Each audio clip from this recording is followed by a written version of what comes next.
Hey beautiful people, what's poppin? Nizere ko mumeze neza cyane. Bye kazana kuri The Focus Plus. Mukomeze mukore kuri like, share ndetse munakore kuri subscribe kugira ngo kaduka channel gashyashya kacu nako kazamuka kandi ibintu bikomeze kugenda neza cyane.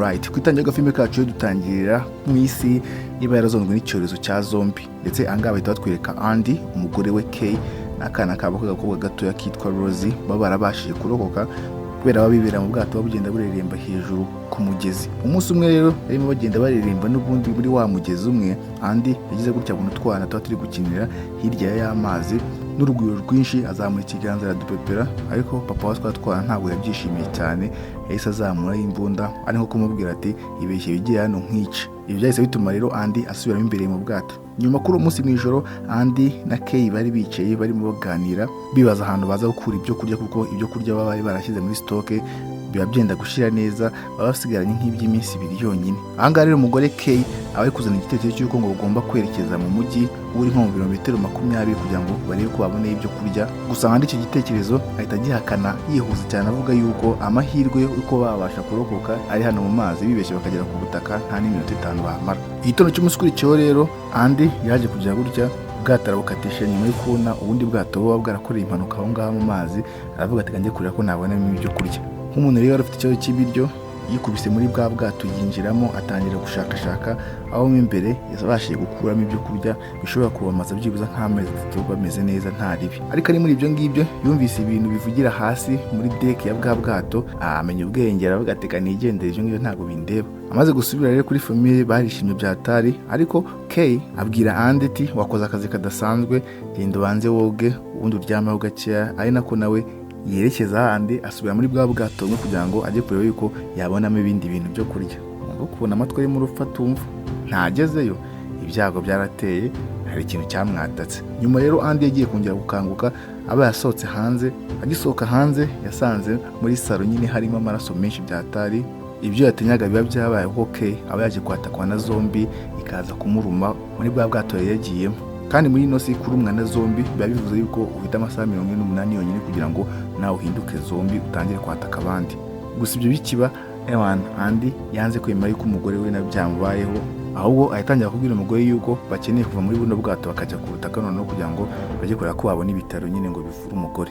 Bakigera ku butaka rero bagitangira kugenda, ubwo baje kujya gutya bagera ku gihe cy'imodoka kiba cyaratawe. Hanyuma igihe Andy yari gushyiramo essence, hari ikizombi cyabatatse mu buryo butunguranye, ariko Andy aza kubasha kwakselera ya modoka aho ngaho mu gihe kitarabageraho neza. Ariko tayari iminota 2 gutera kugira ngo Kay nawe ahinduke zombie.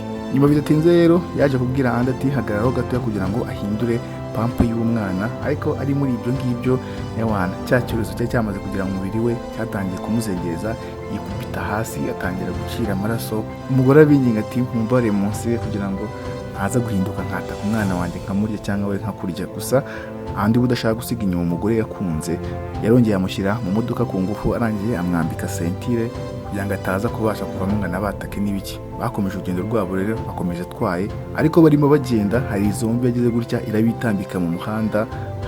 Andy ashaka nko kuyikwepa nyine ngo ayikatire, birangira ya modoka igonze igiti.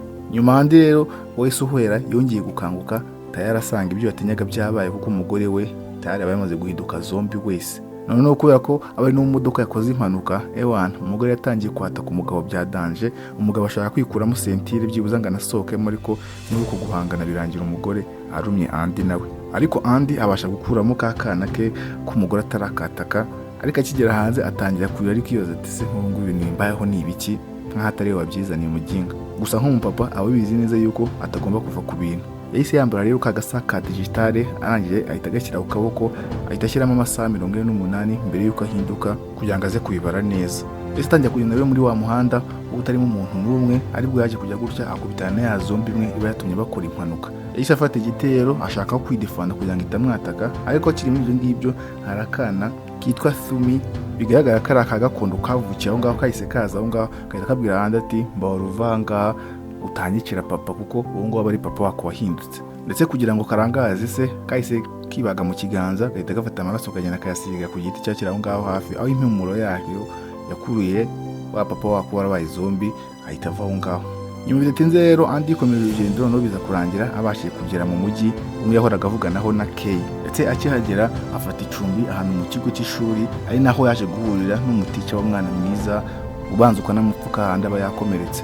Ariko akimara kubona yuko nawe aba afite igihe gitoya cyane, Andy yahise atangira gutekereza gusigira uno mugore ka kana ke ngo ni Rosie. Gusa nyuma biza kurangira bitakunda kubera yuko wa mutice nawe yahise amubwira yuko ubu kano kanya aba ari mu bihe bye bya nyuma kuko aba afite kanseri kandi idakira. Ku rundi ruhande rero filime yahise ikomereza kuri mama wa Thumi kano kanya uba uri guhiga zombi ari kumwe n'abandi baturage ba gakondo bavukira muri izo karitsiye. Ibintu baba bakora kugira ngo barebe ko karitsiye yabo yagira umutekano, ndetse ubwo ni nako bari gushaka umukobwa we, aho tuza kumenya yuko Thumi aba amaze iminsi yishe wenyine anatsimbye wa papa we warabaye zombi, aho aba afite ubwoba bw'uko mama we na gurupe bazamubona bakamwica. Nyuma rero ijoro rigeze, cya cyorezo cya zombi muri Andy cyatangiye kugenda nabi cyane kuko nawe yatangiye kwikubita hasi kwa kundi, yatangira kuruka amaraso.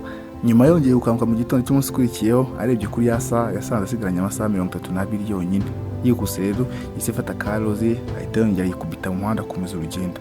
Nyuma bidatinze rero yaje kubona imodoka ya SUV, hanyuma akiza yegera hari umugabo wisukurayo imbunda yo mu bwoko bwa rifle, ayitunga mu cyerekezo cye, ndagira ngo baramwishe, ariko bakubise sasu asanga tayari n'indi zombi yari imwatatse. Wa mugabo bwaramutabaye.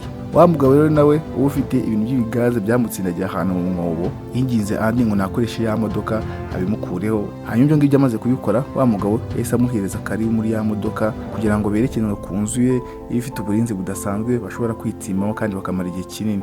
Gusa uyu mugabo nyuma tuza gusanga atari umwana mwiza, kuko bakihagera nibwo twese tumenya imiterere ye, kubera yuko abafata abantu bazima badafite ikibazo na kimwe akabafungira mu kantu kaga cage imbere y'inzu ye kugira ngo akurure za zombi zije nko kubarya, hanyuma nawe azice. Abafata abantu nk'udutego. Amaze rero kurasa zombi zari zaje kubarya, yarazisatse kugira ngo arebe ko hari n'izapfuye zifitemo amabora mu mifuka. Ariko Andy yagiye kumira kuko yarebye muri ya cage abona ka kana ngo ni Thumi gatoya nako gafungiyemo. Kubera rero nta yandi mahitamo yari afite n'uburwayi bwe bukomeje kugenda buzamuka, Andy yahise yongera yinjira imbere muri ya nzu asigira Rosie ka kana ke wari umeze nk'umugore wa cya kigabo kiba cyamuzanye ahangaha, aho yari yemeje yuko we binabaye ngombwa yapfira ku ruhande aho kugira ngo aze guhinduka zombi ataka agakobwa ke. Andy rero yafashe akantu kugira ngo yirase mu mutwe, ariko wa mugore yari agiye gusigira umwana araza aramuhagarika, aho yahise amubwiye ikintu atarazi. Uyu mugore yahise amubwiye ko mu by'ukuri atari umugore wa kiriya kigabo, ahubwo kiriya kigabo ngo ari igisazi kiba cyarafashe umugabo we kikamugaburira zombi hanze ari kubyirebera, hanyuma nawe kikamufata nk'imbohe. Mbere y'uko rero yagira ikindi kintu nawe akora, rwa rugabo rw'urusazi rwahise rwinjira aho ngaho rusangamo barutaranga neza baruvuga ewana, uhita rukubita Andy imbunda yo ku mutwe arahwera. Andy rero nawe yagiye kongera gukanguka, nawe tayari ari muri ka cage yicaye neza iruhande rwa Thumi. Ko ari babiri rero batangiye gukorana kugira ngo barebe yuko basohoka aho ngaho, aho bapanze umugambi watanje. Bafata ibintu by'amara nyine n'ubundi yasigaye aho ngaho bayazirikaho n'umugozi, barangije bawujugunya hanze. Nyuma rero ibizombe byinshi byaraje bifata wa mugozi birimo bishaka gukura ngo ko byabana za nyama, ariko byaje gufungura ya cage. Hanyuma igifunguka Andy na Thumi bahita basohokamo, bagenda bafata Rosie na wa mugore baba barafashe nk'imbohe, bose bahita batangira kwiruka. Gusa rwa rugabo rw'urusazi rwaje guhita rukanguka rurabumva, ewana bikisohoka wese rutangira kubarasa, ndetse muri uko kurasa birangira rwishe wa mugore bari rwarafashe nk'imbohe. Gusa Andy na Thumi na Rosie bo babasha gucika, ariko nabo ku bwa burembe. Umunsi ukurikiyeho rero Andy yicaye kashi Thumi hasi, aribwo yatangiye kukabwira ibiba byaramubayeho, ndetse na Thumi kabwira wa mugabo yuko noneho papa wako wari zombi ubu ngubu noneho yamaze gupfa bya nyabyo. Umugabo asobanura kano kana yuko papa wako n'ubundi yamaze guhinduka, n'ubundi atakongera kuba umuntu muzima, ariko akana kakubyemera neza kirukankira handi kaba kamufungiye kugira ngo kabe kakiriyo. Ariko Thumi ahageze kuri cya giteri yafungiyemo se asanga tayari ya gurupe ya nyina iba yageze kuri se, yamukubise isasu rya mbere yapfuye bya nyabyo. N'agahinda rero umwana yatangiye kurira, ariko Andy nta mwanya bafite, abakeneye gushaka ahantu aza gusiga umwana we byihuse cyane kuko nawe nta minota myinshi aba afite. Nyuma yo kongera guhwera infection imumereye nabi ya zombi, yarakangutse ahita yiyongoza yuko ibyiringiro byo bya nyuma biri kuri wa muryango baba baraciyeho hafi neza na y'amazi filime yacu gitangira. Thumi rero yiyemeje kumujyana n'ubundi kugira ngo bagerageze amahirwe. Gusa bakihagera basanze n'ubundi wa mupapa nawe ewana zombi bamuriye ku ijosi, nawe asigaranye igihe gito bya danje, kandi we aba afite amasasu 6 mu mbunda ye. amasasu ahagije ko aba yiyemeje gupfa yishe na famiye bose bakiyahura mbere yuko bahinduka. Ndetse amasasu yabashije gusigara yahaye uwo mugabo, aramubwira ati niba nawe bishaka isoza twigendeye n'ubundi ibintu byarapfuye. Andy rero akibyumva abantu umujinya n'ubwoba byose byarazamutse, aramwinginga ariko umugabo arakomeza n'ubundi akubita amasasu, famiye yose bariyahura. N'agahinda kenshi rero Andy noneho nawe yahise atangira kuvuga ati ariko ubundi wa mugani wakica nkica n'agakobwa kanjye ngaha. Gusa Tommy aramuhagarika, aho yahise amusezeranya yuko naramuka amujyanye aho ubwoko bwe cyangwa abaturage akomokamo baba baherereye bashobora kuzarira Karozi bikagenda neza, ari nako batwereka umwotsi uri hakurya ngo niho iwabo w'umwana baba batuye. Bahise batangira rero kurya rege ya Danger berekezayo, ariko igihe bari binjiye ahantu muri tano iri mu mwijima bya Danger, rwa rugabo rw'urusazi basanze rwabateza mbushi ya Danger, aho umurwano udasanzwe wabaye. Hanyuma rwa rugabo rugafata Kathy rugakubita kuri bya byuma byo hasi, akana kagakomereka bya Danger. Ndetse rwa rugabo uza no gufata akana ngo ni Rozi utangira kugahobera, ariko nyuma yo kurwinginga n'iki Andy yabwiye rwa rugabo ati subiza umwana wanjye, birangira ari umusubije. Andy arusiga hahandi nyuma arangije gukomeza urugendo ari kumwe na Kathy n'ubwoka bwakomeretse bya hatari. Tayari umubiri wa Andy watangiye kugenda ucika intege bya Danger, ku buryo neza aba ameze nk'ubura y'iminota mike kugira ngo ahinduke zombie ya nyayo. Ndetse mu minota ye ya nyuma wa mugabo yasezeye agakobwa ke, arangije akana agahereza Tommy, cyane ko abizi neza yuko ubu kano kanya mu minota mike cyane agiye guhinduka zombie idafite ibitekerezo, ishobora no kwataka umwana ikamurya. Gusa mbere yuko biba Andy yazanye igitekerezo kugira ngo arebe yuko atarya umwana. Yabwiye Kathy yuko bagomba kujya mu mugongo we, barangiye bagafata igiti bakakizirikaho inyama z'umuntu, akadangira kugenda ameze nk'azikurikiye kugira ngo azirye, ariko bari kugenda berekeza imbere. Ndetse mama wa Kathy n'aba abaturage bose bagiye kugera aho ngaho tayari basanga umugabo yamaze guhinduka, ariko kubw'amahirwe kubera yagendaga ameze nk'ushaka kubona za nyama ziri imbere, ntabwo yari yatatse abo bari kumwe. Bakibabona rero abana akana niko babanje gukura mu mugongo, ariko Tommy ahita abuza b'abaturage gutera amacumu wa mugabo ku kanya, aho bahise bamupuriza akantu k'agaparufe mu kirere aho ngaho ngo kaba kabasha gukaruma zombi by'agahe gatoya.